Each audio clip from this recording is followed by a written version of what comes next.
I guess ano yung nabago sa mindset mo from that first 3 quarters dun sa fourth na talagang ikaw yung nag-step up? Siguro para sa akin, hindi lang talaga ako sinipin. Time na kailangan ako ng teammates. Yun, patient na talaga ako nung una. Hindi ko naman talaga hinahanap talaga yung ganong bagay. And dumating na siya nung 4th quarter siguro yun. Sobrang blessed na yung thankful din ako sa mga teammates. Sa paghanap sa akin ng 4th quarter. Jerry, gano'n ka-crucial na gantong late ng season nakikita mo na nag-take over ka ng games lalo na pa Final Four na kayo?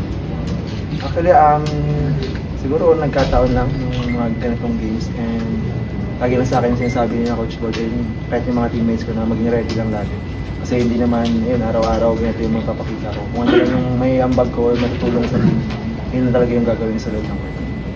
Coach, beyond yung contributions ni Francis at ni Jay, nakakuha din kayo ng energy kina Jacob at kina Sean. Can you talk about yung importance ng energy and spark of the bench kumbaga na binibigay ng dalawang players na yan? Sometimes kasi pag may ganito klaseng game, parang pag may player na like yung ginawa ni Jacob at ni Sean, kumbaga nag-start to spark ng rally, ng dalawang klaseng intensity. Sa akin, very valuable for each team. So, for me, yung dalawa, the whole game, actually, wala nang first half pa naman. Binibigyan nila lahat.